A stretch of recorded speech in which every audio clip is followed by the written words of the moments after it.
And I had a girlfriend down in Sydney at the time, and I was living in Coffs Harbour. And I said, I might be meeting Tim Farriss for a coffee. She goes, Tim Farriss?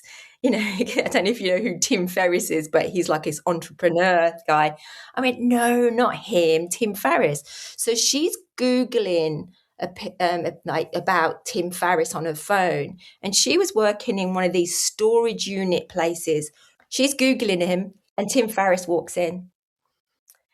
And she said she was very polite. And then she said, are you meeting my best mate for a coffee? And he goes, B? And he goes, is she okay? As in, because like, thought I might be a stalker. And he goes, but what are the chances of that? So I've had many things like this to say, you're on the right journey, B, just go with it, you know, if it's going right. So he was a friend. We started talking.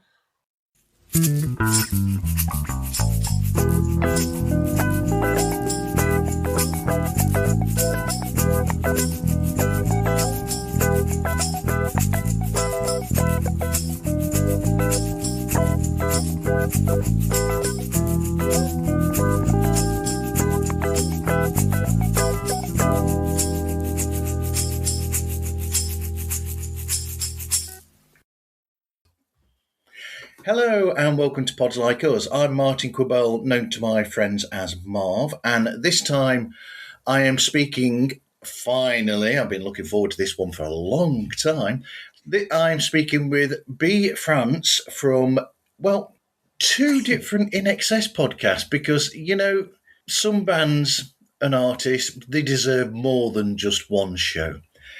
Hey B, thanks for speaking today. Lovely. That's a nice intro. Nice to meet you, Marv. Hi. Yeah, I'm speaking from Australia at the moment. So I'm right down under to your time. I've got my jumper on. It's getting colder and it's getting warm over there, I take it. Yeah, we've had over 30 degrees centigrade temperatures over here. So everybody in England's been moaning about it being too warm, of course. That's the British way. That's the British way. I remember it well. It doesn't last for long, though. It only lasts for about 2 weeks, and then you get some rain later.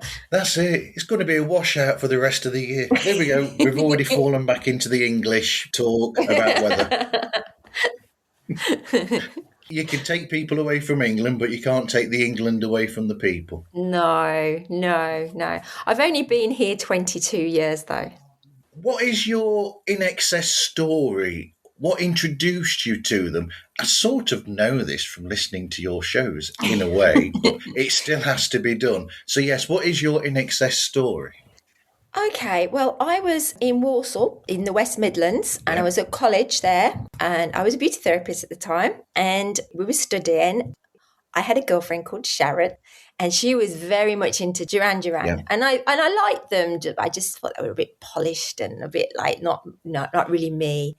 And then she said that she'd been reading Melody Maker, and Simon Le Bon was talking about this new band called INXS. Yeah. And she says, have a look at these guys. I think that you'd like them. And she says, look at the lead singer. And I was like, oh, yeah, he's quite handsome. And then we found out that they were actually playing at the Birmingham Odeon 2 weeks later. So I was like, right, well, we'll just go get tickets. So we got tickets. And I got, at the time, it was 1986.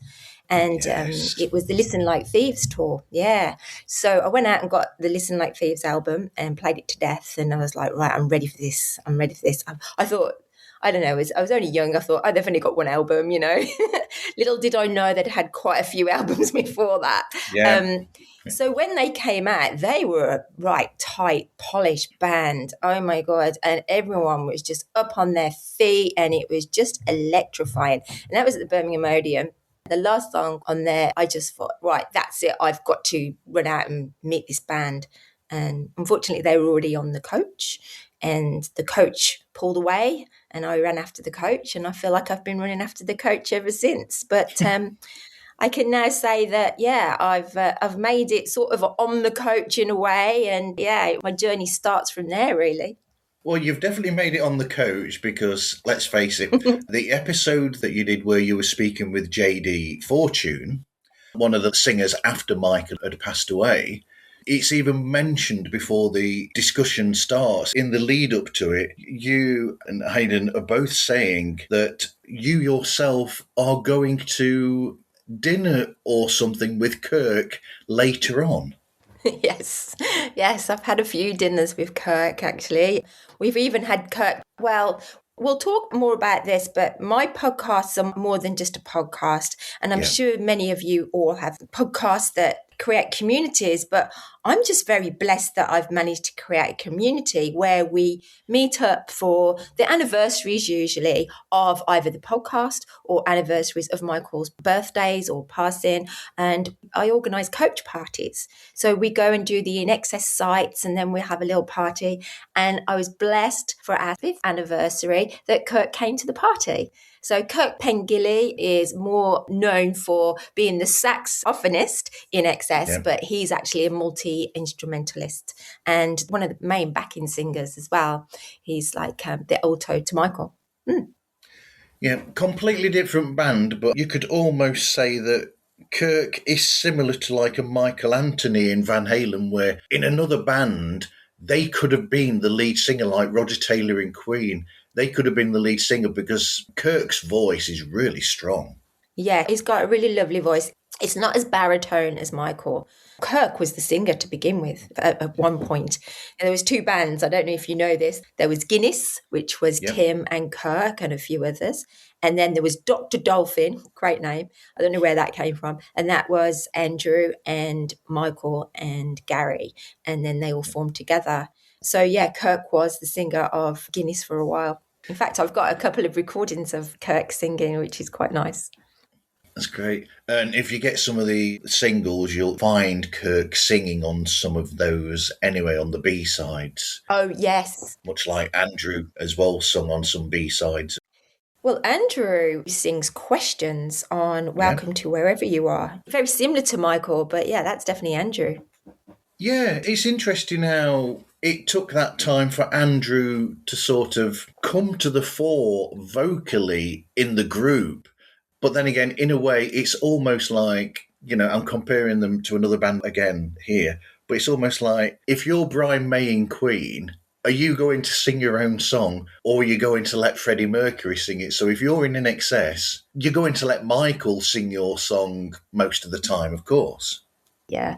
Well, Andrew is the genius. We all call him the musical genius. Andrew is the guy that played all the instruments and said, this is what I want to hear, predominantly, especially for Kick, which was their real breakthrough album. But yeah, he's the musical genius. And then most of the lyrics are Michael. Again, a lot came from Andrew towards the end as well. But yes, just a great force, really. What a duo. And so completely different, hey, in characters. Yeah, my own story sort of is similar to yours with INXS, where I used to watch a program on Channel 4, which we'll both know from then, which was The Tube. Yes. So I watched The Tube on Channel 4, and they went on The Tube during the same tour that you saw them on.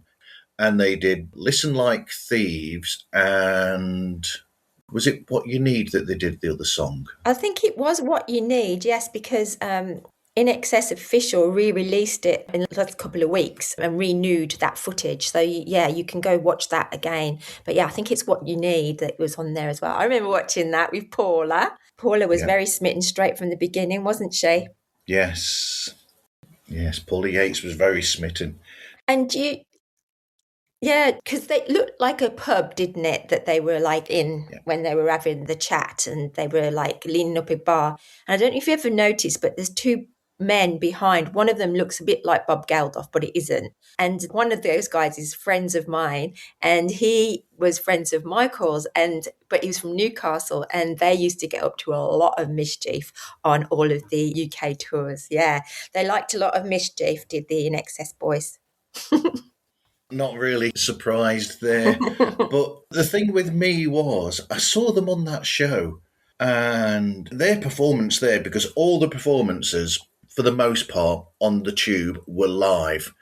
And their performances of the 2 songs were incredible. Mm-hmm. It was something really special that they had there on the stage, that a lot of other bands, when they perform live back then in the 80s, they weren't quite up to the level that the album songs were, but with INXS, which makes them, to me, stand out more towards the rock side of music than the pop, they had that power and that force there that a lot of poppier bands didn't have in a live setting. So the producer of Listen Like Thieves album was Chris Thomas. And Chris Thomas Yeah. says, yeah, and you might know more than I do how many bands he'd originally played for. I think he'd done The Clash, yeah, and Big Pretenders, and lots of Yeah. those type of bands that of like, just well, they were still quite big right then, weren't they? And they were polished bands. So he put the polish onto INXS. But INXS, they were a rock and roll band back then Yeah. with the electric guitars, your drums, It was good to see. Do you remember seeing them on the old grey whistle tester around the same time too? I didn't catch that performance, actually. Yeah. That's another one to go and see, and that's around that time too. Cool.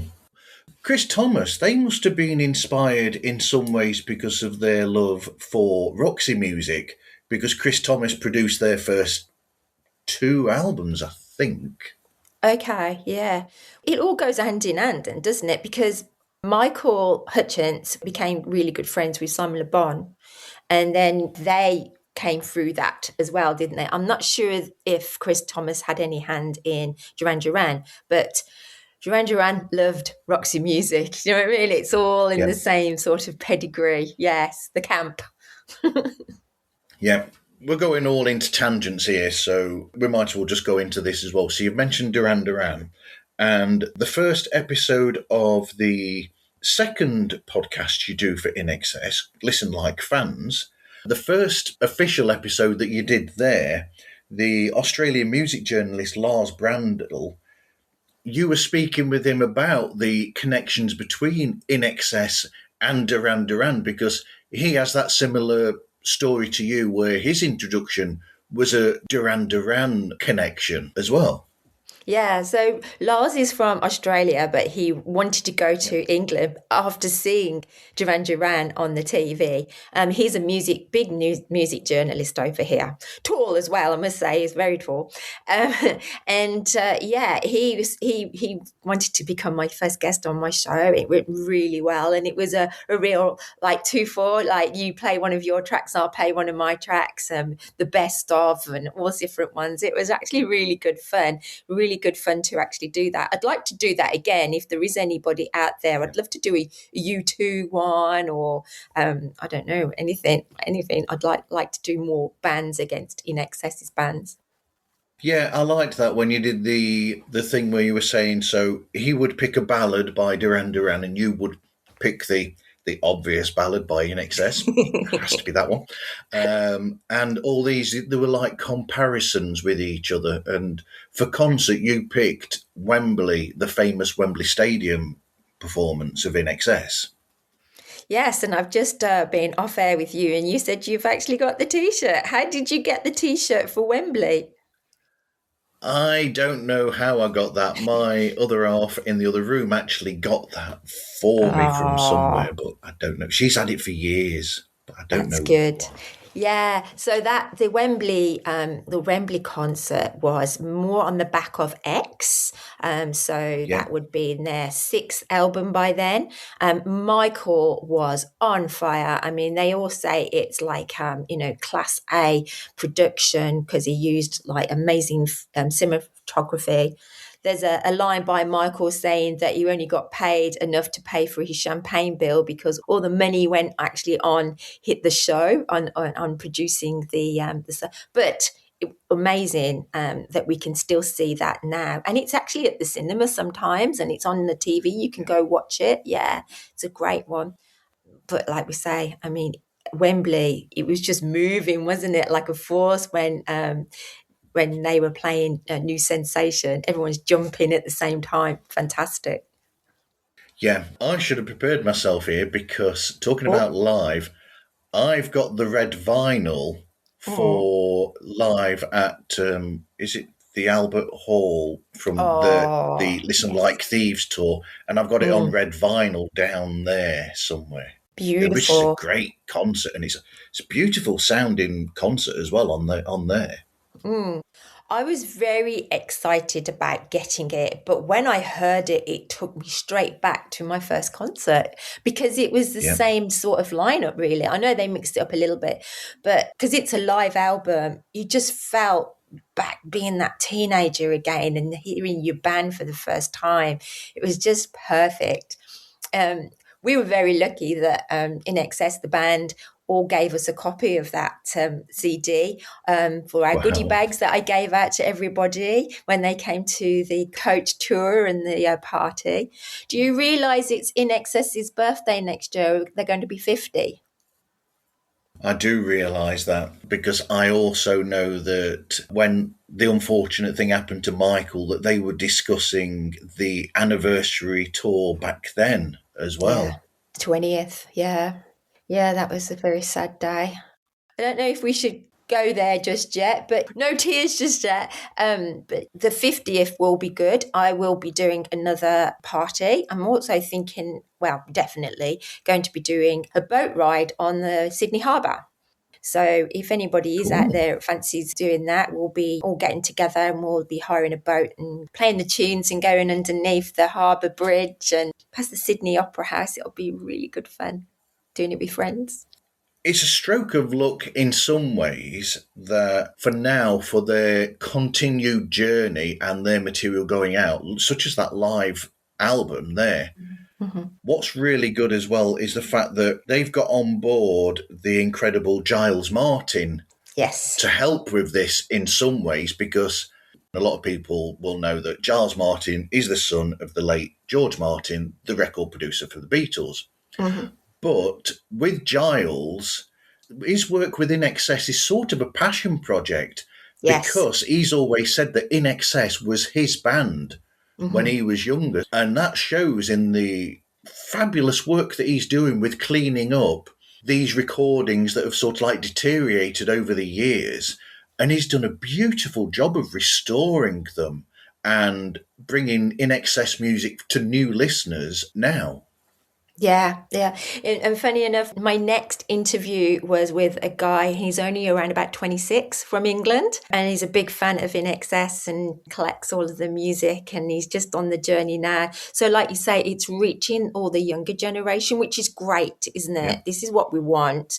But the diehards like ourselves, we're still suckers to buy all the re-releases and everything, because as long as they're bringing out some of these things that Giles is doing, and hearing them Yeah. again, so well done. It's just, yeah, we're so lucky, actually. And we're so lucky to have so much footage as well of Michael and INXS. Yeah. All those videos that's on there and really good. I sort of hope, and I've mentioned this on, INXS groups on different places, that we had some amazing video footage of the guys from back then. We're going on so many tangents here. I know. We've got so much footage of them from Kick Flakes video that came out around Kick. Then you've also got the Swing and Other Stories, I think it was called, wasn't it? That video. Yeah, That's really good. yeah, Because that's you've got all really, those videos on there, like Dancing on the Jetty Mhm. and All the Voices and all these songs that are on there. You got those videos that you can't get anywhere else, most of those. Yeah. But there's so much footage there. Wouldn't it be amazing to have like an anthology of INXS, like we've got the anthology of the Beatles, and have all that there? Well, there is talk, especially when I've been talking to our Kirk over dinner, that there is going to be some sort of doco. And like I mentioned earlier, there's a 50th coming up. So we're hoping for big things for next year. It's going to be a big year. So, yes, I'll bring this in now because it's a crying shame that INXS aren't in the Rock and Roll Hall of Fame in America. Yes. Yes, yeah. So having a documentary and also having the 50th anniversary, we're hoping that's going to give a lot of clout and a lot more sight for the committee members. So how the Rock and Roll Hall of Fame works is there is a fan vote, but it only comes to 1 point. The rest, I think there's over 2,000 points. So really it's a drop in the ocean, but it's a bit of fun for the fans. So what we need to do more than anything is just get the band seen as much as possible and talked about. So that's what myself and Hayden, who was my co-host in my first podcast, which is still going. We're still getting hundreds of downloads a day, even though we don't do any podcasting anymore at that point. Although we pop up now and again. But that's what I mentioned at the beginning of the show. We're trying to get INXS into the Rock and Roll of Fame. Last year was the first year they got nominated. Yeah. Which was ridiculous, isn't it? It is. And we, as a whole, the INXS fans, on the public vote, we got them into that top 6, which is where they were saying, I mean, I was one of those that voted every single day from when it started all until, and I'm sure all of us did exactly the same thing. So you're hinting at this. There's a slight disappointment there that, like you said, that only counts as one vote. Yes. For all of those millions of votes that we all did. Yeah. Daily, it only counts as one vote, and it's irritating that they're not going to be in there. So let's bring up the word Oasis. I don't know if you like that word. I don't mind it, but INXS fans are a little bit like, oh, don't mention it because they upset Michael once. But we'll talk about that maybe later. But Oasis were nominated 2 or 3 times before they got in this year. They're actually in the Rock and Roll of Fame, which is going to be happening in November. I think. November. So what they said to their fans were, don't vote. Stop voting for us. And they were really far down in the fan vote. I don't know if you noticed, but they were right down the bottom. And this is the first time we've been nominated. So we're like, oh, great, we're beating, so-and-so and so-and-so. But it doesn't really matter that much. But I suppose someone said what it really matters, though, because I think it's each committee member has to vote this year 7 votes. Yep. So they've got 7 votes. So if they've got like their favourites, the first 5 or whatever, and then they've got 2 votes and like, well, who do I vote for? And then they go on and look at this list and then they go, okay, they are the more popular, I'll vote for them too. But it could work the other way. You could work with, well, I like them as well. So you just don't know. You don't know how it works. It's a strange one. Yes, what they were saying at the Brit Awards, or the comment that was made about that, is quite frankly disgusting. It's awful. Bad taste. But we've got that problem as well. Coming in November when the induction happens, Noel Gallagher famously hates Phil Collins, and Phil Collins is going to be in the Rock and Roll Hall of Fame. And Noel Gallagher has said some really awful things about Phil's music and this sort of thing. And that worries me in a sense because Phil, whether you like his music or not, he was predominant there in the 80s and was an important force on other people's careers and what he did to there. So I find Noel's talking about Phil Collins as being quite offensive in a way as well, if that makes sense. They can be quite irritating with some of the comments that they make, the Gallagher brothers. The Gallaghers are entertaining, aren't they, for some people? They like that brashness. I'll just say what he did to Michael. It was live for a start. It wasn't a recorded thing. So it was a live BAFTAs, I think it was. Was it not BAFTAs? Yes, I can't remember. Wasn't it the Brit Awards? Brit Awards, that's it. It was the live Brit Awards, and Oasis got Newcomer of the Year. That's right. And Michael was awarding it to them. And when it was handed over, Noel said has-beens shouldn't be giving it to newcomers or something like that. And just a big slap in the face. Yeah. Because Michael and Liam were actually friendly. They actually were friends at that point through Paula, because he was seeing Paula. Then the big thing was Patsy Kensit was there as well and given the awards. Well, Liam liked Patsy, and I think there was something there that Noel had a few and thought that Michael was after Patsy, and it was all a bit love triangle stuff at the end of the day. But do you know that there's a rumour that Michael then went and re-recorded the song Elegantly Wasted? Right. I didn't know this. Oh, you don't? Okay. So if you go listen to the song Elegantly Wasted, it actually says it's some parts better than Oasis. Right. I'm better than always. Yes. Of Oasis. course. Cool. Yeah. So I had Tim Farriss, who is the lead guitarist on INXS, and we asked him about it, and he was very coy about it. He says, "I don't know. I don't think Michael would do it, but if you listen, it does definitely sound like it." We will leave that there because my own recordings, we've done something similar. Oh, really? With a band that I was in, we did something sort of similar to that where we recorded. We slightly changed the line for the backing vocals that sounded similar to the lyric it should have been, but was hinting at maybe an issue that we had with somebody as well. We'll leave it there because it's got a naughty word in it as well. Oh, So, right. Okay. in that one. So I'm leaving that one well alone. Right, we'll take these in opposite order. Okay. So the first INXS podcast was Access All Areas, or INXS Access All Areas. It's been going since the beginning of 2020. It's amazing how many podcasts started in then for Yeah, some reason. COVID. COVID. Yeah. Thank you, COVID. There was something good out of it. Well, it did, because you did that, and I'm assuming that you started from that show from being fans, and I'm just assuming, I might be wrong. So that's why I've put here, it's sort of like from loving the band, then you talk about the band in the show, then you talk to the band themselves or the members about the music, and then you speak to other people like, I'll put it out there, Marco Pitts, nice guy. I love that guy. He's great. He's great. He's amazing. I've spoken with him a few times and he's fantastic. His stories are incredible.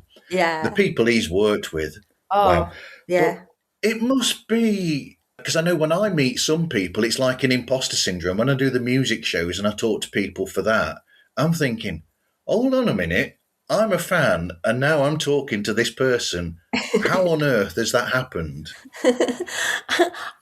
It's a strange one for me because like Australia's not like that. We don't really have that sort of like system over here where everyone like, you know, there's you make someone really big and famous in your head and then you meet them. It sounds really not so, I don't know if I'm coming across right here, but I just find them more friendly and they're my friends. And I just feel connected to them, and we feel, you know, as soon as they come off air, they give me their number and I'm texting and we're sharing photos of like, you know, the band and stories, and I get to know them on another level. I mean, Mark Opitz, I've had breakfast with Mark Opitz and we call each other.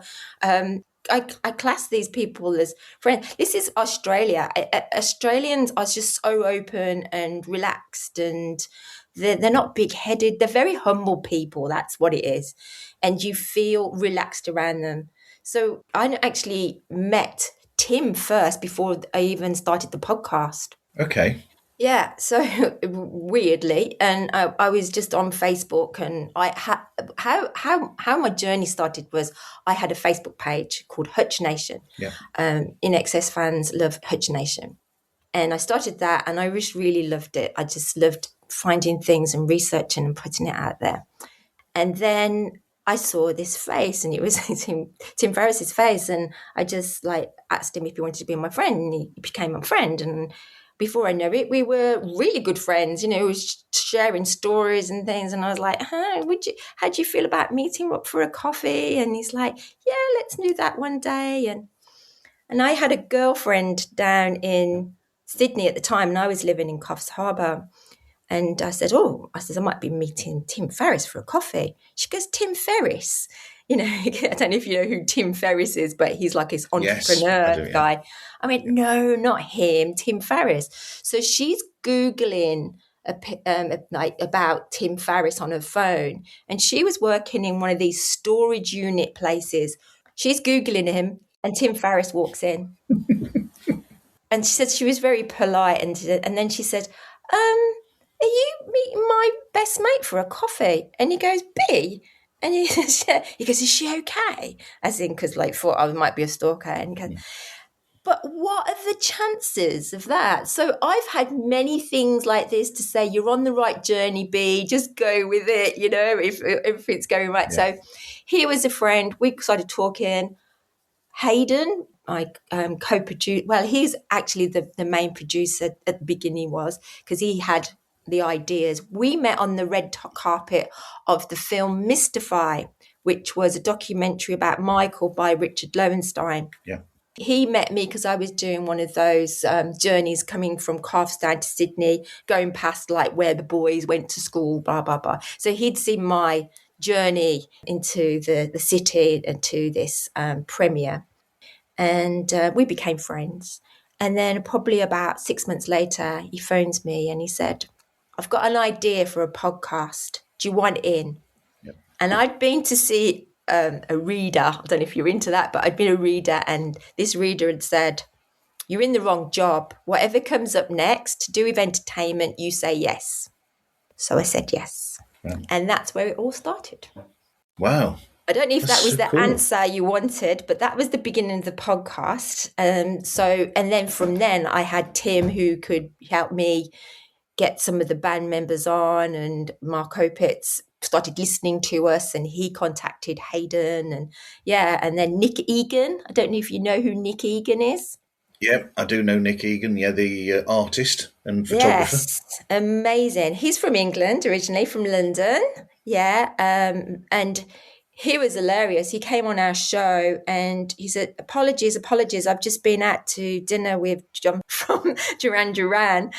So we were like, what? His best mate was John Taylor. And then we found out that John Taylor and Michael were quite good friends as well for a while.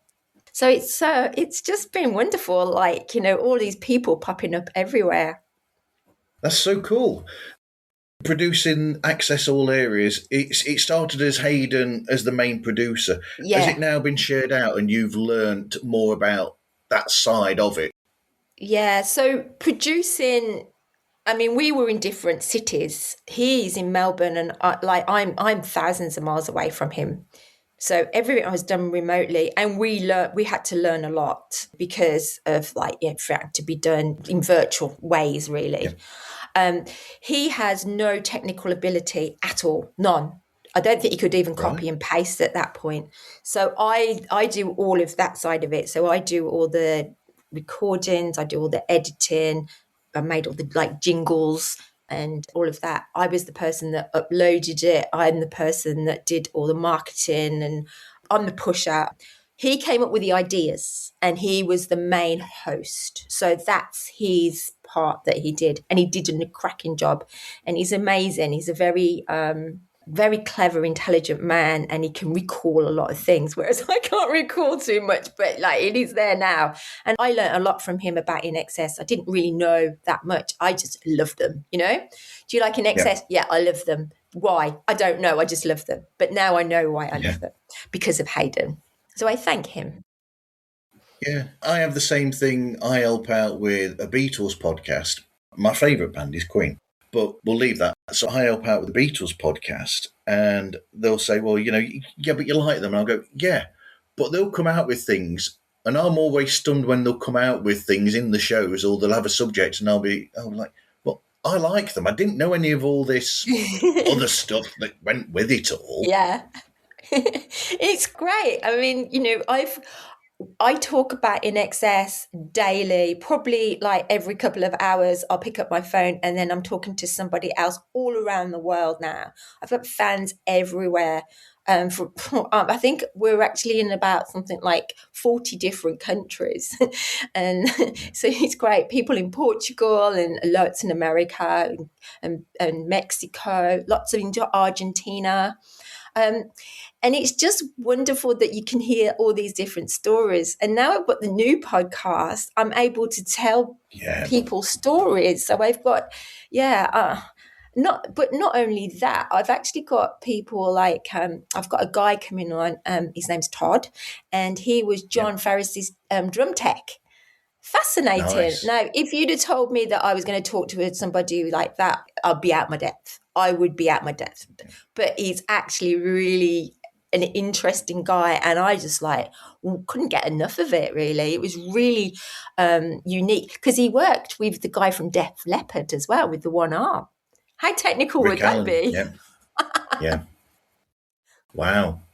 Mm. But, you meet these people. I did it with this show. I recorded an episode last week. We're going on so many tangents here. It's terrible, but that's how podcasts work. So I was talking with a film producer and director last week who's come out with a new film. His film is based on found footage or, public domain footage, and he'll put it together and then he'll write a film around that. And I thought that's interesting from an alternative filmmaking point of view. And then you research these guests that you're going to have on, and you must do it yourself as well, where the more you look into them, you'll look and you'll suddenly see something that pops out at you and you'll think, wow, I didn't know that, but that's really interesting. Because I found out that this guy I was speaking to, he is almost the go-to source for big Hollywood films for old footage. He sources it all for these films. So if you've seen The Incredible American Maid starring Tom Cruise, underrated film in my opinion, all the found footage and stock footage that's in there, he sourced all that for that. And he sources for Marvel. And that to me was really interesting. Yeah, so he archived it. Yeah, he finds all this material going to all these different film libraries and where all this stuff is sourced.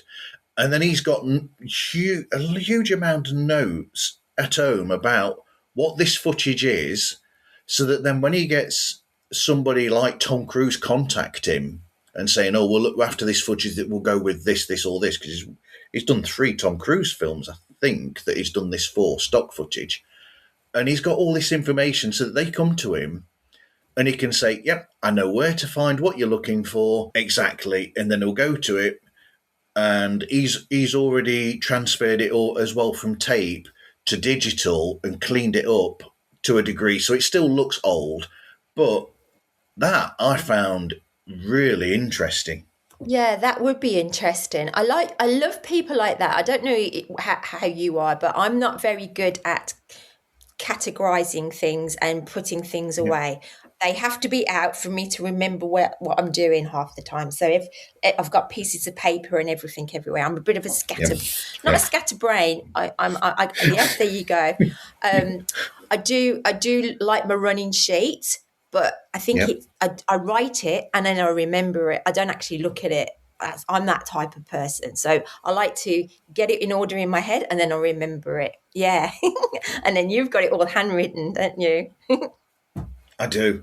Sometimes I do pictures and all sorts for them and make it into a piece of art, although I'm a terrible artist. I used to be like that with Access All Areas, though. I used to write everything. I used to have books and books and books of it. That's all gone now. But now I actually just use ChatGPT is really good to get all your ideas out, and then you can just play with those. Then it just lists things a bit better. I'll show you. I've got one here. I know it's not good for podcasting, but it's good for you to have a look at. But yeah, I write it into segments like this. Okay. Wow. Yeah. And then I just feel very professional when I send that off to the guest. And then it actually rolls a lot better as well. And then at the end of the show, I'll say, is there anything that was on there that wasn't? And they'll go, no, half the time. But if there is, then we can just go back and edit it back in. Yep, I've done that before, where I've said at the end to people, is there anything that we've missed or anything we should have talked about but didn't? And then I will do, what we used to call back in the days when we used to use tape, we used to call it a punch-in in the old days in studios, because you punch it in. That's So right. that's what, flipping out the old days of working in a recording Have studio you as a tape. changed how you record now as well? I noticed that you record. I Yeah. don't use this medium, but how did you used to start recording? When I first started, we're going to come to this with yourself as well, because that must have changed over the years Yeah. with how you do it. Mm. Yeah. So when I started in 2020, it was Zoom.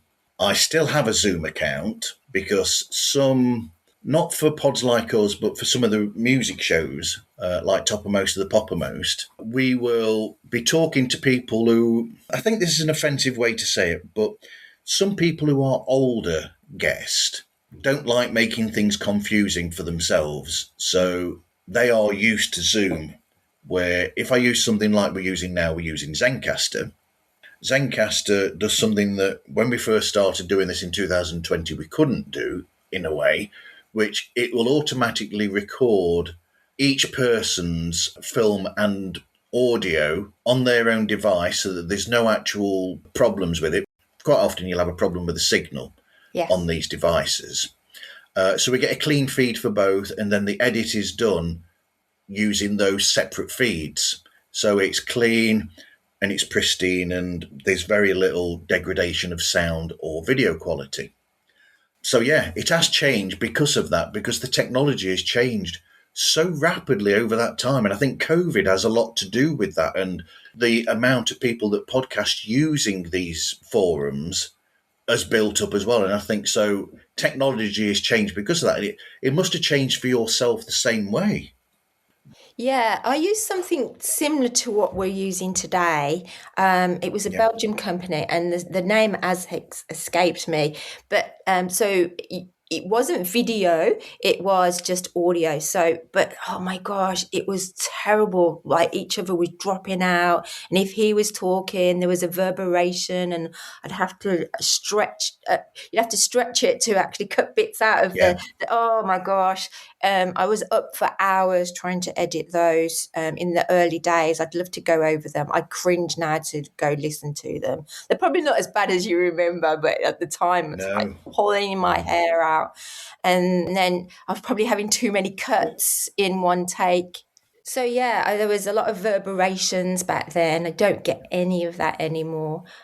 So yeah, we quickly went over to Zoom. And Zoom's just been easy for Hayden more than anything. So we just kept with that. Okay. I tried him with, let's say he has a face for radio. No, I'm joking. Okay. But he he used to do a lot of this when we were recording on StreamYard, and it was just really Yeah. frustrating. Or we'd have a bored face, and I was like, "Oh God, I can't do video with Hayden." Whereas Yeah. now I have guests that are really like into it, and I can do a lot more videos. And so now I use Yep. StreamYard. And I must admit, the quality, like you say, of the audio now, and I record. I used to Yep. record separately. Now I just record everything all in one, and I just put it through Enhancer on Adobe, and the quality is fantastic. And then Yeah. what I do then is I throw that into iMovie, and then I watch the iMovie, cut that up, and that's my video done. Wow. It's easy, That's so cool. lots easier. So I went to the, do you know, you probably don't, but we've got some awards here called the Aria Awards. Yep. Yeah, Yep. I do know those. you Yep. do know about them. And Yep. INXS just won the Ted Albert Award, which is probably the highest award you can get in Australia. They won it this year. And I spent a lot of money to go there and got lots of fantastic footage. Went with my mate, Dr. Jim, who is a chiropractor, but affectionately known as Dr. Jim, who runs the campaign for Let's Get INXS into the Rock and Roll Hall of Fame, who, he runs the petition for that. And we had a great time, and then we did a show on the back of that, and we put all our footage in with it. So with that, we could slide our own heads off to the one side and play it. But you worked with StreamYard? I've only been a guest on a show with StreamYard. I've never actually used it myself. No. Oh, it's great. It's so much easier. I love it. Yeah, and you can, with StreamYard as well, you can brand yourself quite easily as well. Put in, and then what I do is I've got a platform called Patreon. And Yes. Yep. yeah, so with Patreon, then I do the teaser videos. And then I also do the full video for the people that pledge to pay for it because they want to watch it. So they can see the video of the interview. And then the free is just for the audio. The free members get just the audio. Yep. I do the same thing. Patreon.com/pods like us. I don't need to say that again now later. But on there, they get a video version of the discussions, and then, but to everybody else, the audio goes out to the main, pod services, Apple Podcast and all of those other places. Okay. But yeah, I do the same thing. I put the video format on there. What else do you do? Yeah, so I've got Patreon, I've got the Facebook and all the socials, Instagram, Twitter or X, Threads. I've not done anything on TikTok for a while. I probably should. No, I must It's admit, terrible. I think there's only so much you can do. I used to be on X and I used to do TikTok. Threads I didn't even bother with. I can see that it goes on there, but I don't do anything with it. But yeah, it's pretty hard. I mean, I've got a team behind me now. I'm very lucky. I've got about 5 people that help me, but they're busy people as well. It's all voluntary, and we've got a website too. But yeah, it's hard to do these socials. I must admit, though, we've just hit 45,000 followers on Facebook, so we're very proud of that. Wow. And we've hit another 1,000 in the last 14 days. So that's it. When you hit these big numbers, it just rolls. It just gets better and better. Because I think what happened for us is that Kylie Minogue brought out her documentary on Netflix with a lot of footage of Michael, and then people just want to know more, so they find that we are one of the biggest Facebook pages for INXS at the moment. There you go. That's your next episode, is Kylie. asking Kylie about her fanship of INXS. Well, funny enough, though, I actually work at an optometrist's, one of the leading optometrists in Australia. And so I get to meet people. And if I get really friendly with them, I always go, well, do you like the band INXS? And nearly everyone in Australia has got a story. And this week I met a lady who is best friends with Michael Hutchence's first ever girlfriend. Wow. Not Michelle Bennett, but another Michelle. And hopefully I will be having her coming on the show. So yeah, it's nice to get the girlfriends on. Helena as well sometime in the future. Oh, well, it would be good to get the big ones in. I mean, it'd be nice to see if we could get Bono on, or, would be good. It'd be nice to get Chris Thomas on, really, as well. That would be really good. Chris is really tricky to get hold of. Isn't he? We've been trying for years. Yeah. We've been trying him for the Beatles podcast for a long time, because Chris was unofficially producer of the White Album by the Beatles. Right. Because George Martin went away on holiday for a long time. And he said, my assistant Chris will take care of everything that you need. So 3/4 of his songs on the White Album were actually produced by Chris Thomas.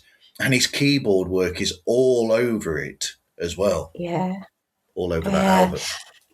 I heard he's not been too well. This might be another reason why he's not around. So I hope that he gets better soon. Yeah, we also had another great producer called Nick Launay. Have you heard of Nick? Yep, The Swing. He did The Swing. And before The Swing, he was co-producer of Kate Bush's Wuthering Heights. So he was good. And funny enough, he came on the podcast, another great guy, another one that you just go, okay, I'll marry you as well. Sorry, got a bit cheeky then.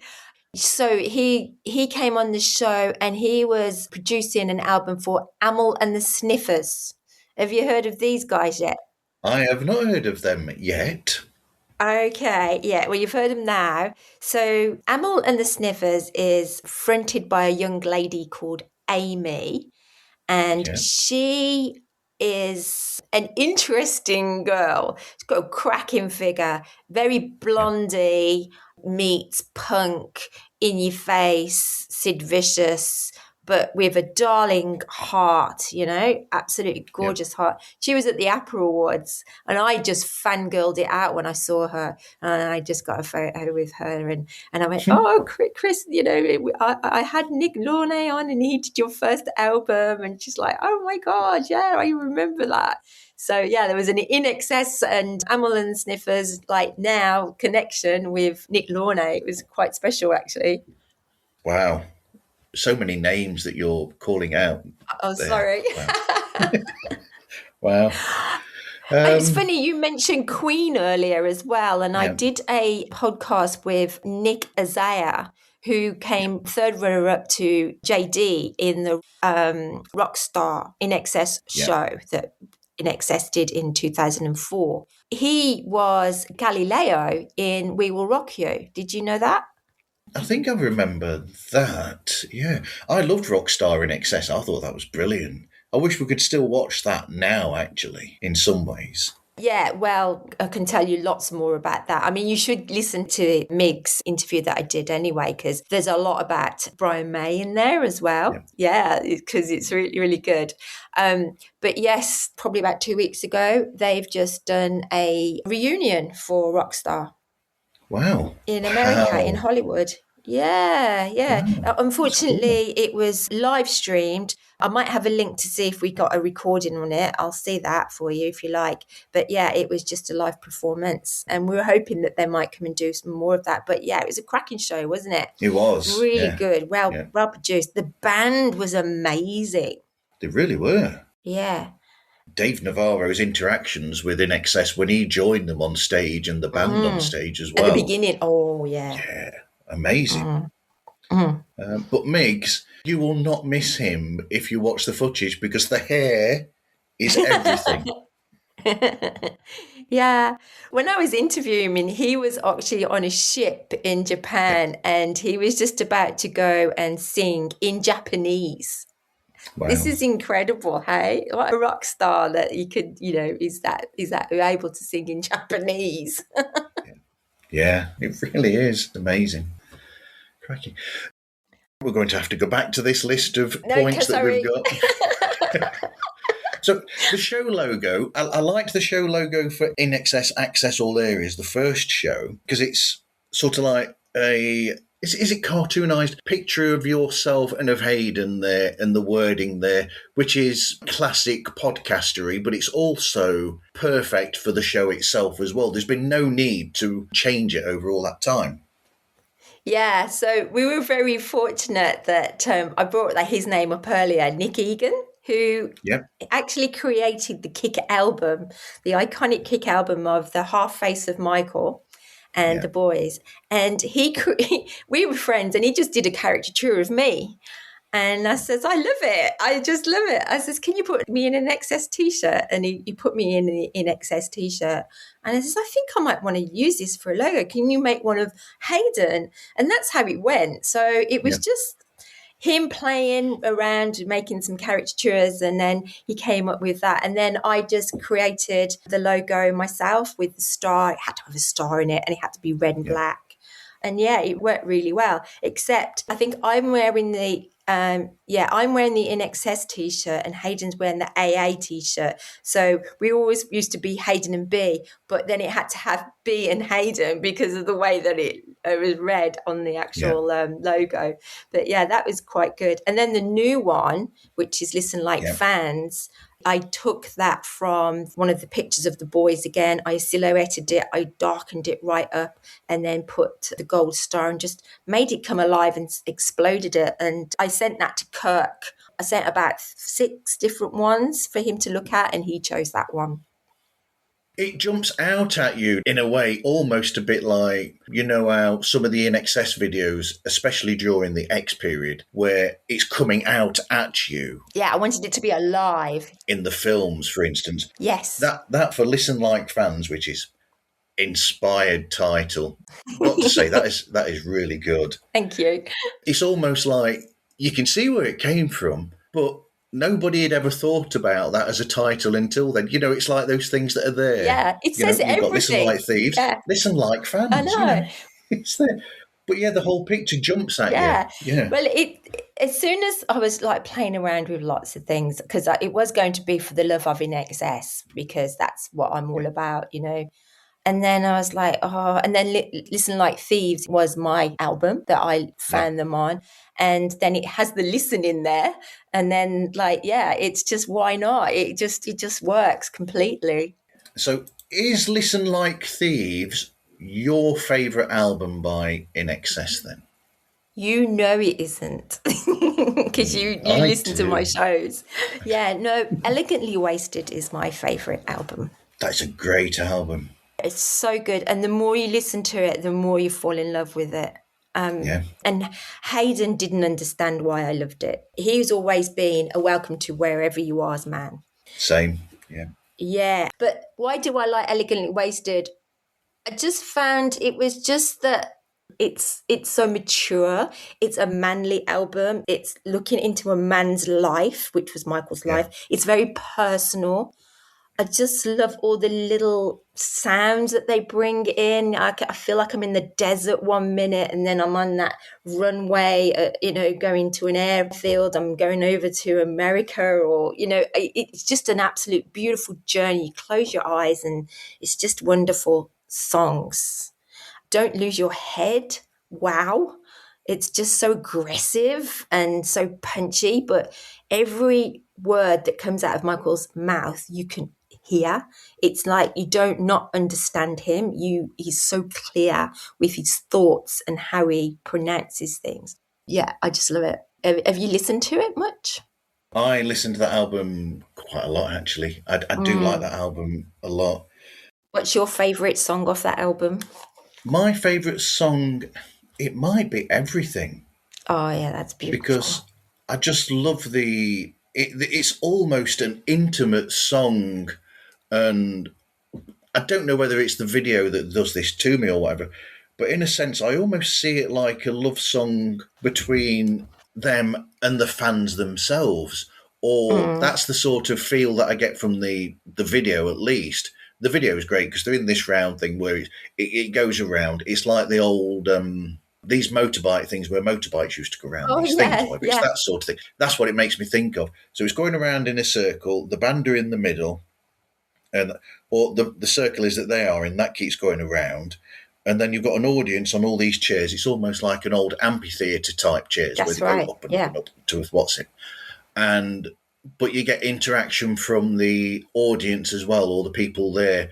You hear them on the video and respond, so there's that back and forth and that rapport between them and the audience there, the fans, that Mm. to me, I feel that in that song. So when I listen to Everything, I mean, they're not really, but it's almost like they're singing to me directly in a Mm. way.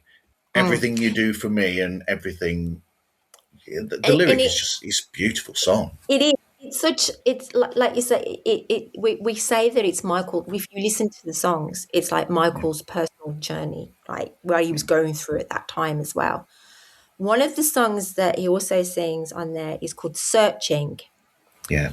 The album version is great, but you must see Michael singing the song on the Aria Awards in Australia. Yeah. Oh my God. What had just happened to him was there had been a drugs bust at his house in England. The nanny had found the drugs, and Paula had to leave Tiger, their baby, less than 18 months old. She had to leave the baby and then fly all the way back to England to the press. Can you imagine that? I can't Yeah. imagine leaving my baby to go back to face the press about something that had been planted. And you can feel Michael's emotions as he's on the Aria Awards that night singing, Yeah. searching, and the lyrics are just wow. I don't know how he did it, but it's just stunning. And also that performance of Searching, because I've seen that a few times, it also points out something that I think a lot of people outside of the INXS fandom will not realise, is that it's songs like that where you can see he's got this incredible soulfulness there Yes. within his voice that I would put up there with some of the great soul singers. That performance is astounding. Oh, so amazing. So amazing. And the other standout song on, well, so many. I just love all the album. But I'm Just a Man. Wow. And that I wish I'd heard that more live as well. But that song it's reaching in there, I'm just a man. What are you doing? I'm just, please, It's and talking about his brother and his sister. And yeah, it's just so personal. And it's also breaking away that song, I'm Just a Man. It breaks away that thing where you've hinted at when you speak to some of these people who, to some other people who's like, oh, this is a big star, this is this, that, and the other. But that song, and there's a few songs on that album, and there's a few songs on Full Moon Dirty Hearts that do this as well, not to the same amount, but they break away that sort of barrier that's there, and it's sort of saying, look, yeah, okay, I've got this, but underneath all of that, I'm the same sort of person as you are. I've just Yeah. been lucky enough that I've got fame there to be able to fall back on, but I'm just a man. Yeah. And that is, yeah, you find it on those albums leading up to there. So you'll find it on Welcome to Wherever You Are, and then Full Moon Dirty Hearts, and then it sort of comes to a thing with, like you said, Elegantly Wasted. Gradually, the songs are becoming more about them as opposed to about subjects in general. And yeah, by the time you get to Elegant, and it's annoying and irritating, and I hate to use that phrase about this, but to think, wow, where could that have gone from there? I Because know. they were transitioning at that point to something that could have been really, really special. Yeah, because you can listen to their albums, especially Elegant Wasted, and it's such a classic album that it doesn't feel dated. I don't feel you can listen to that and go, okay, yeah, that's from the 90s, or it's not. It doesn't sound like that at all. It sounds different to what else was going on back then. Yeah. It's not like a big production. It's just them. It's those lyrics, the soulfulness, as you say. And yet that album was produced very differently. It had a different producer. It was more demos than anything, I hear. And they were all in different rooms. They weren't like the Chris Thomas, where Chris Thomas likes them all in the same room and all playing their instruments and singing at the same time. Bruce Fairbairn, Yeah. he's no longer with us. Yeah, we had a producer on, which was a great episode that we did with Hayden, and that was very enlightening, some of the things that he told us. But yeah, it's just my favourite album. So which is your favourite album? My favourite album, well, if you're not a big fan of INXS and you are a casual fan, I think they would probably lean towards Kick, the casual fan. Do you agree with that? Because that is... Yeah, well, it's got all the hits, hasn't it? Yeah, it has. When you've got 6 chart hits on one album, of course, it's going to be the one that the general public will lean towards. Yes. Me, I'm a fan of Welcome to Wherever You Are because I like it's not overproduced in any way. It's got Mark Opitz, the producer. It's got his brilliant ability of getting them fingerprints all over it. His fingerprints are all over it. It's amazing. But also it's got those leans, like when you get the big one that people will think about that would be Baby Don't Cry, I would have thought, because that's the big epic song. And it's got that sort of life to it in the song, which people might not know, but that's added to because you've got the orchestra there with the band and they're performing as a band together, the band and the orchestra in the same place at the same time. So that interaction works there with that. And I can feel the band interaction on that album that Mark invariably gets there, probably from his history from being an engineer for AC/DC, for Vanda and Young back in the days and that. So that's the live thing I think that Mark's probably used to. And I can hear that interaction there between them. There's very little overdubs going on there as well on the album. It's a very in the room sort of work. Yeah, I get that. And I find that it's not a boring album because everything is so different. But he's done a really good job of making a bit of a journey with the songs. Whereas with Full Moon Dirty Hearts, if you listen to when we spoke to Mark, that is not how he wanted the album to run. And Chris Murphy, bless him, the manager of INXS, he decided that he wanted to put the big numbers at the front, because at the time that Full Moon Dirty Hearts was produced or came out, that was when grunge was there. So they wanted it to feel grungy and put all those for the front. Yeah. But it would have been nice to have seen if Mark had got his own way. Yeah, it would. I can see that from both sides, because obviously you've got grunge. So, of course, you're going to have The Gift somewhere towards the beginning of the album, because it's got that sound to it. And then you've got, Make Your Peace and songs like that, which are big rock songs. I can see how they're doing that, but I question when record studios and people get in the way with that, because to me personally, I like an album that flows nicely. Elegantly Wasted, that flows really nicely. Beautiful. Kick flows the way that is. Listen Like Thieves, up until Welcome to Wherever You Are, Listen Like Thieves might have been my favourite or second favourite. That either goes between Listen Like Thieves or Shaboo Shubar for me. Oh, yeah, one of Shaboo those two. It Shubar, will go one or the other. Because I think Shaboo Shubar as well, which is another Mark Opitz yes, his production. first album. That's a superb album as well. But I like all INXS albums. I haven't got a problem with any of them at all. I think they're all great. We should also mention that they did some collaborations, which really, like, they're not made big fusses about, are they? You don't really hear about it much. Not many people know that they worked with these like big artists. We've got Chrissy Hine, Pretenders, Full Moon Dirty Hearts. Amazing song. Yeah. Ray Charles, yeah. And that was because he was in France, wasn't it? Yes, yeah. But yes, Full Moon Dirty Hearts, you've got all these collaborations with Chrissy Hines and Ray Charles, or Sir Charles, or what is he?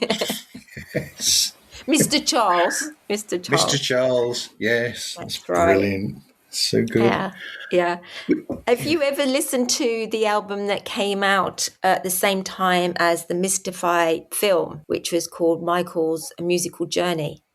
I've not heard that, actually, no. I should. All right, you need to note this album because it is one of my favourite albums. It was produced by Chris Murphy and another guy whose name escapes me.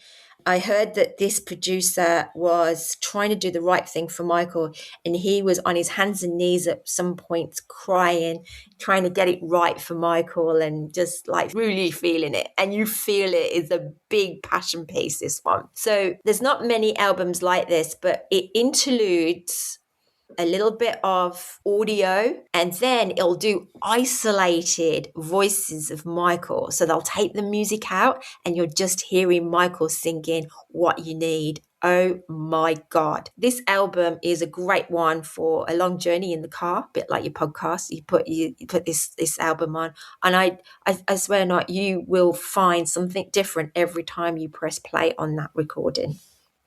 Wow.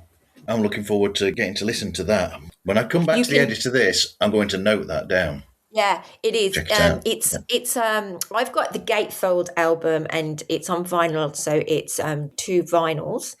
So there's 4 parts to it, A, B, C, and D. And you can get it on digital downloads from iTunes as well. Yeah, because I know through talks with Danny Saber that he did work with Michael as well. Oh, that's a good album too. Yes. Yeah. Except for me, it's a good album and I like it, but it does sound very 2000s. It's got some like little bit of whizzing in there and stuff that just makes it feel a bit like you just wouldn't hear that sound now. It's just a bit, for me. And of course, Max Q is the missed opportunity. Well, I have got, right, so you've heard of Ollie Olsen, who was with Michael, and most of the songs were written by Ollie, I must say, and Michael performed them. But there was another guy called Gus Tully and his brother as well. I've got Gus coming on my show in a couple of weeks' time to tell me they are re-releasing it. Wow. We're getting the expanded version that everybody keeps shouting for. Yes.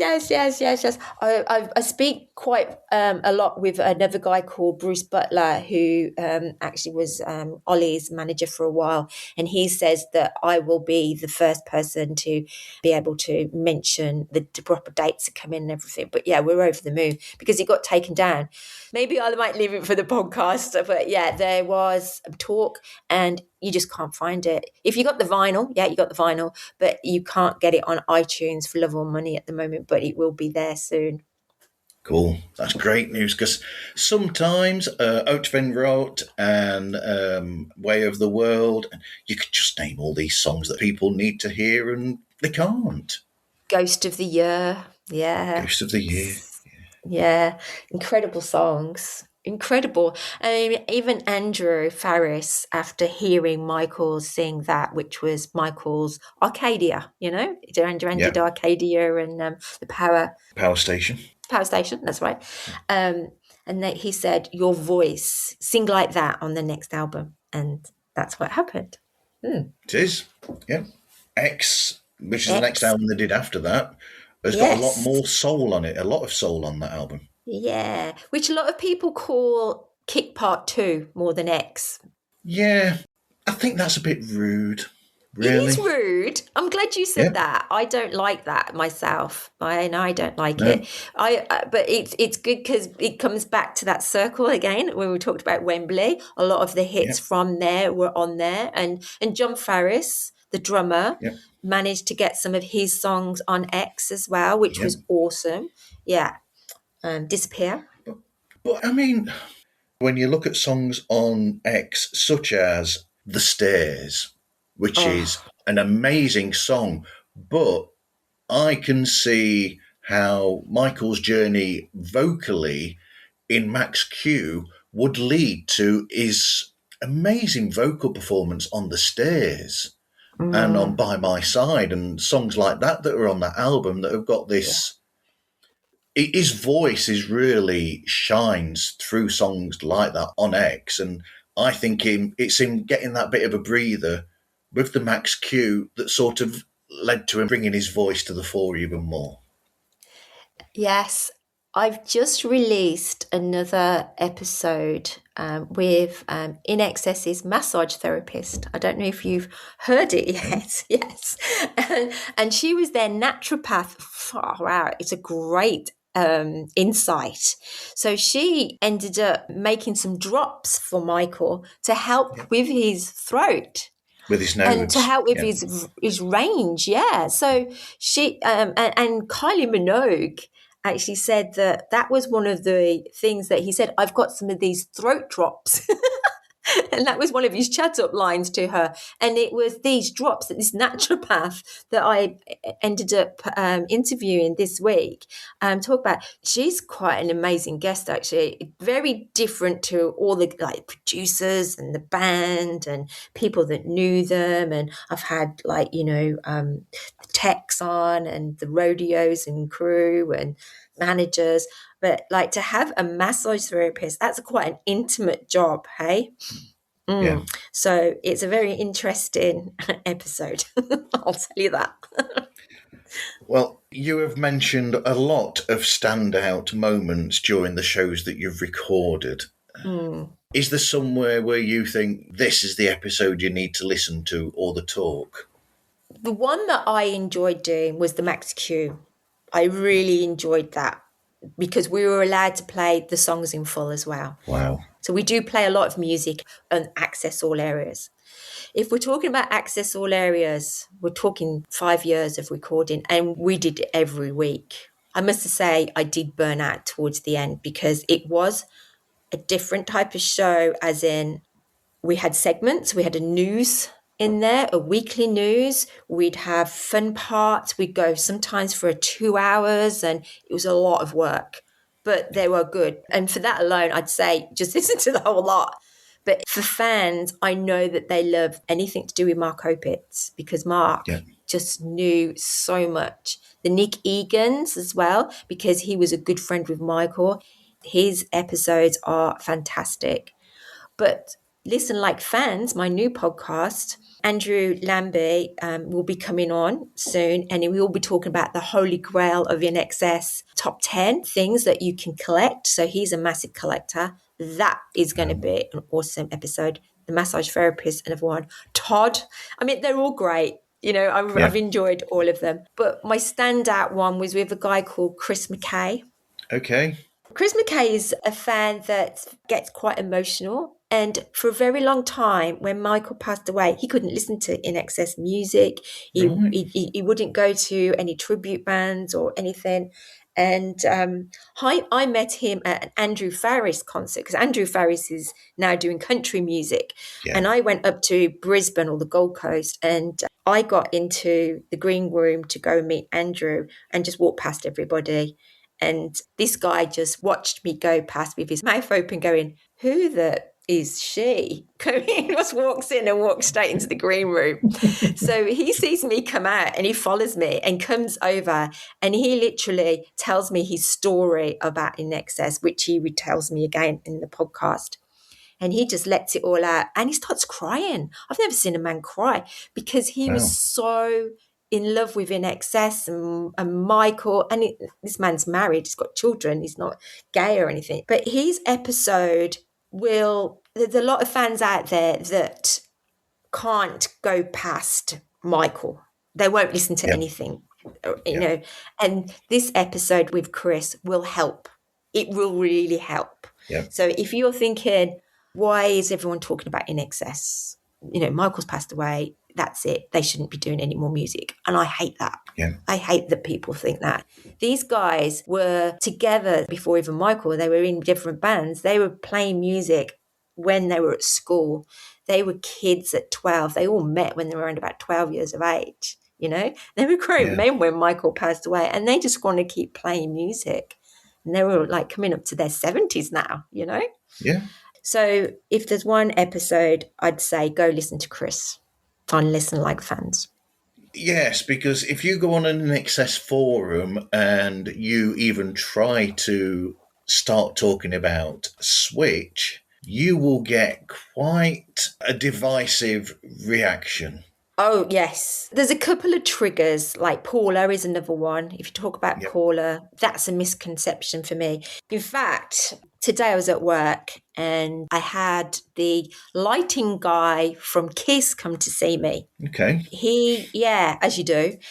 He used to do the lighting for INXS. And he brought me a load of magazines. And when I say a load, a great big stack of magazines and newspaper cuttings that he had. And he goes, here's some more research for you, B.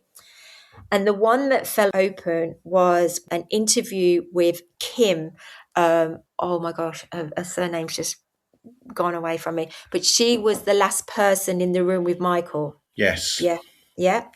And I came home, I made dinner, I sat and I read this article, and it's everything I knew. So all these people that said Michael was going to leave Paula and she was trying to stay with him and she was trying to commit suicide, all that, it's all bullshit, because Kim says how much Michael, in the last couple of hours that they were together, he was saying how much he was in love with Paula and the family and the girls, and he wanted his family there and his girls, and he was in a good mood. She actually thought that he was murdered. Yes, I've heard that before. And in case my video is showing to anybody watching, that was me just double checking, because I thought, is that the actress Kim Wilson? That's it, Kim Wilson. Yes, Kim Wilson. Great article. So what I'm going to do is I'm going to take a photo of it and put that into AI, and AI will make it into text, and then I'll release that for everybody, because it's a great read. Really is. And like I said, a lot of people just put a lot of blame on Paula, and they shouldn't have been. It wasn't Paula's fault at all. It's awful. So so if you mention Paula, if you mention JD and you mention Switch, there's a lot of people that just can't handle it. That's true. And I'm sorry, there's some good songs on Switch. There is, yeah. Afterglow. Oh, yeah, Afterglow, yeah. Beautiful. And God's Top 10. God's Top 10, yeah. Yeah. There's one called Us by Gary Beers. I love that song. I really do think that's good. And that makes me feel of the INXS community.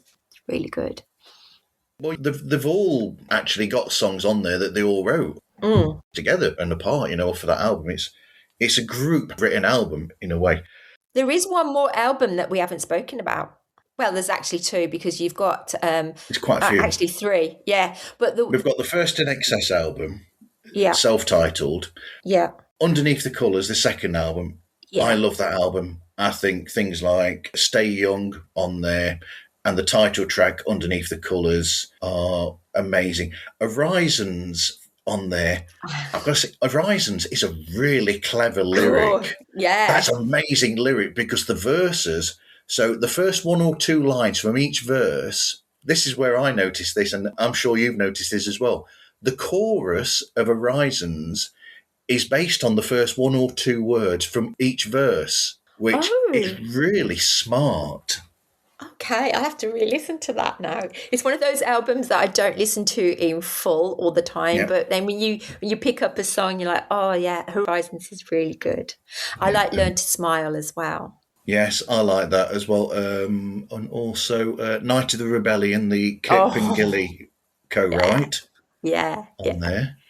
It was funny when he was at the party and I hired a tribute band to play, but I wanted it stripped back. So I just had the three guys. I had the guy playing saxophone and guitar and then vocalist and another guy on keyboards as well. And Kirk would just go, I wrote this one. Yeah. It was so good. He was there before all of us, It was so funny because, I was like, "Oh, is he going to turn up?" I'm not.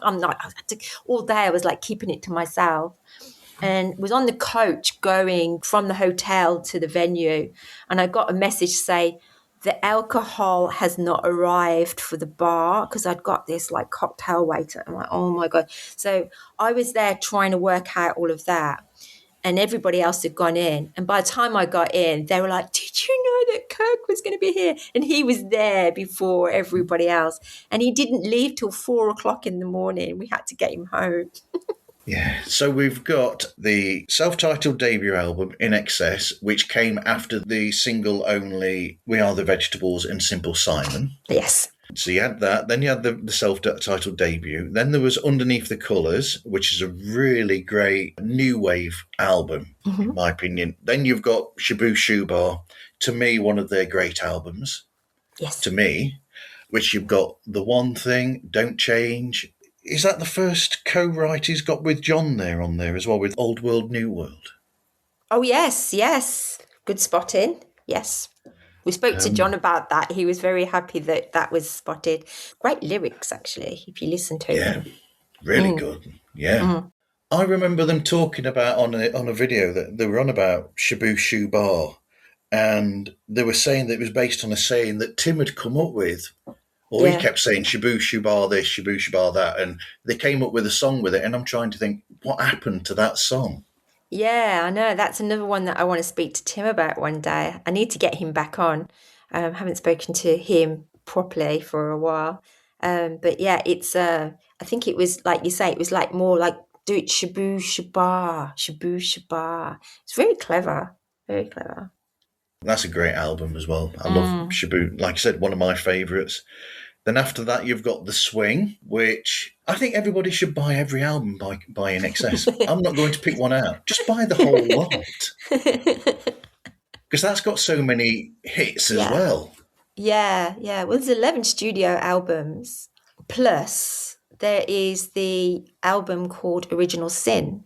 Yes, of course. Yeah, where they got all the, Rob Thomas joined them to do song on there, and then all these guest vocalists picked a song each to join INXS on. And one of them being Tricky. Yes, yeah. Which I thought was a great version of Mediate. I like that. But how can you go wrong having one of the originators of Massive Attack in Tricky?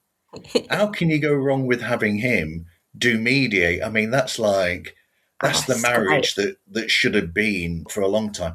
INXS working with Massive Attack is one of those things to me as a fan of both that I think, what could have been? Yeah. And Mike was a big fan of Massive Attack as well. I think looking at the band members individually, Kirk is very much into that side of the music as well. I find that Tim is the more funky guy. Yeah. And then you've got the country in Andrew. And then the rock is Gary Beers, the bass player. Yeah. And Gary Beers has got his new band called Ashen Moon. And I got to meet him and his frontman, Toby Rand, who Yeah. ironically was on the next rock star INXS. Right. Okay. Yeah, that's how they met. Mm. Wow. I did not know that. Yeah. I know, and they've got some great songs, Mosquito and Dust Bowl, and some really beautiful Stargazer. I've been listening to Asher Moon quite a lot lately, so that's quite a new Yeah. band, really. Yeah. And because of Gary's involvement with Ashen Moon as a writer as well, or co-writer, Yeah, I think that pushes the rock edge into their material as well. I mean, it's fantastic, that is. Going to that you said with Kirk, I can see what you mean, and this is going deep, deep, deep dive here with this, but you can sort of see Kirk's interest in the experimental music. If you look at some of the bits that he did, like Prehistoria and things like that, you can yeah. actually see Kirk's interest in that side of music. Yeah, yeah, yeah. And to look at you as well, I think he had a big hand in that. And that's a very interesting song, isn't it? When you listen to that one, which Mark Opick's got to produce. Like you say, it's a lot more experimental with Kirk. It would have been wonderful to him to do music by himself. You know, this Yeah. man, like, is an incredible.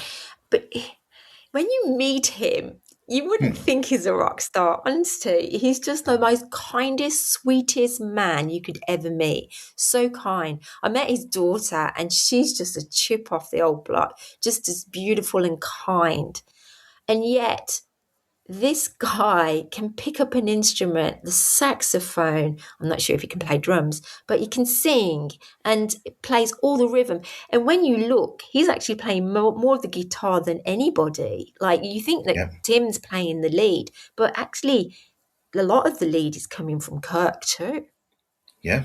That's what works with INXS as well, is the fact that you've got the three of them with the guitars, Tim, Kirk, and Andrew, and they've got these different approaches to guitar. But that's what gives INXS this sort of sound that I don't think anybody else could have, because you've got these three different styles merging together wonderfully. Yes, it's just, well, we say that you just can't fit them as a genre. Okay, when Kit came out, they went into pop, yeah. Yeah. But before that, like you mentioned earlier, there was a lot of new wave. There was a lot of ska in there. There was a lot of madness. I can hear that in some of their songs as well. And then Jumping. Roxy music, yeah, there's a bit of that as well. And then the fact that a lot of their songs are sexy, romantic, and then it was then like you got that experimental flow coming through it as well. And then if you really listen deeply, there's a bit of twang of the country in there as well. As you can see, I can talk about INXS for a long, long time. But unfortunately, I'm going to have to do the finishing parts of this, and I hate that we're doing this because I've got another recording to do shortly. I was going to say we have to cut it short because you're busy. Now, after all of these years, the lessons that you've learnt doing podcasting, what would you say is the number one advice that you would give to somebody about going into podcasting? Don't worry. Just be as authentic as you can. I think we all, at the beginning, I wanted it to be quite polished. I wanted to be like the best. I wanted everything to run right. I think listening to the fans, they love the fact that you fluff up. They like that engagement. So I don't think you should beat yourself up about things.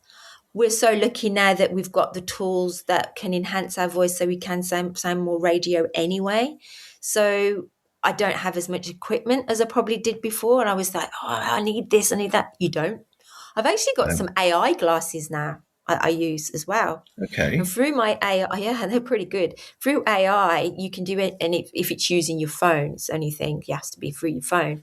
That's your microphone and your headphones all in one, and it's using bone conduction. So Wow. yeah, there's the little tools like that I actually like using. Are quite techy. Artificial intelligence to help, not to do the whole job for you. No, definitely not. No. No, I don't know about yourself, but I cannot allow anyone to edit my shows. Not AI. I did it, I tried it, and I didn't continue with it. Like I tried it, but I never used it. That's the word. So I let the AI do it, and you're like, no, it just takes the guts out. That's the word. The guts go. It you need the ums and the ahs in there. It needs to feel real. I'm a coma. I go right from the beginning. I listen. I close my eyes and I re-listen to it, and I want it to be enjoyable for them. So yeah, I'm pretty hands-on with all my editing. Yeah, and when I started originally, I realised, but not for a long time, I was over editing to Mm, get rid of those. And then it came to the stage where listening back, I was thinking that it sounds unnatural. It doesn't actually sound like yourself if you do that. And that's what you're listening for because you want to hear a conversation between people. And in a natural conversation, you will get ums and ahs while people are thinking about what the next bit they're going to come up with is. So losing those to that sort of degree makes it almost mechanical. yeah, bless Hayden. He was a bit of a you know, and is a bit of study. So was um that was quite painful to take those out. So I did use the AI a lot for that, and that worked for a while. But I must admit, with the Listen Like fans and the guests that I've had on, a lot of them have been friends Yeah, and so they're relaxed. And I think relaxing your guest before coming on and having a little chat, not together, but just beforehand, you know, through a text or even and getting to know them a little bit and just making them feel that, you know, it's okay, you're going to be looked after, you just need to do this and that ever. And you get that nervousness is gone. It's gone. Yeah. absolutely. I like that to really encourage the person to be themselves then. Yeah, I mean, I don't start or try not to start recording until there's been a bit of back and forth between me and the guest on a show, so that Yes. there's that back and forth there, so you're comfortable with each other before I press record on whatever it is that Mm. I'm recording on. It just makes it easier than a cold open, really. Mm. But I love it. I can't keep away from podcasting. I've actually got a big bug for it now. I always wanted to be Annie Nightingale. I used to love Yes. Annie Nightingale Yeah. when I was a kid. And I used to think, oh God, I really want to be Annie when I grow up. And I didn't know how I was going to do it because I was going to be a beauty therapist. I was at beauty college, and that's what you do, isn't it? You just you set your course, and that's it. And now I'm here. I'm doing this, and I'm just absolutely loving it. I do want to break out into more music, and yeah, we'll see how it goes. Really. What podcast do you like to listen to if you've got the time to? Oh, I must admit, I don't really have a lot of time.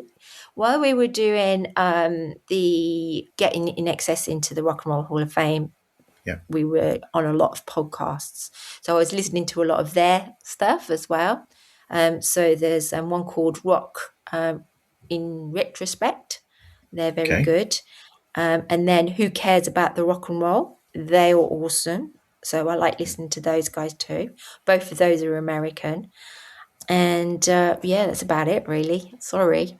I don't feel that I'm very good for the community to say that I listen. Perhaps I need to know more. Who would you recommend?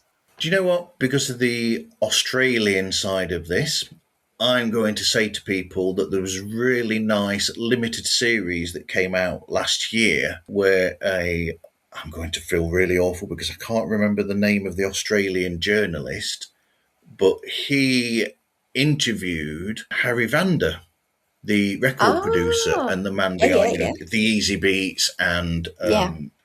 and all these other things as well. I mean, And that is a fascinating limited series where he's discussing Harry's work with George Young, those sorts of things. We're getting back to the Ted Albert there, aren't we? Because they were the That's big right. people at Albert Yeah, Productions. yeah. Well, Mark Opitz worked under them as well, didn't he? Mark was an sound engineer for Yeah, Vander and Young. So that is fascinating. So I think that people need to go and listen to that to hear about somebody who is a very important, I think, part of not just Australian music history, but of popular music history and music history as a whole, because they were huge. Okay, well, I'll listen to that, but you'll have to send me the link or put the link in the description for us to listen to. Okay, I'll try and remember to do that. I better let you go. I don't want to make you late for your business meeting. I know, yes. Speaking to podcasters, that's fine. Speaking to people about business, that's different entirely. That really is. Right, thank you for speaking with me today. How can people get hold of the show and get in touch with you if you want them to? Okay, well, the best place is our website, which is INXS accessallareas.com, and you'll find all the podcasts on there and many other things. There's little scripts on each of the band members too. If you don't want to go on there, you can find Listen Like Fans on Spotify and all the majors. Access of Areas actually got taken down off Spotify, unfortunately. Wow. And that was because Tim Farriss, the guitarist, he brought out some new music and Spotify didn't like me playing that. So they took me off. So that was a bit of a shame. But if you want to listen to INXS Access All Areas, you'll find that on Podbean. Yes. Thank you for speaking with me today. It's been fun. And you too. You take care. Have a wonderful day. Thank you. Pods Like Us is available anywhere that podcasts can be found, and all of the links to the social media and email are available on the opening page of themarvzone.org. The show is distributed and sponsored by rss.com, and we thank them for their support. Please rate and review the show on the platform that you are listening or viewing the episode on. All feedback is gratefully received, as it helps to know if there is anything that needs to be looked at. Thank you for listening, and I hope you listen again to another episode of Pods Like Us Chronicles.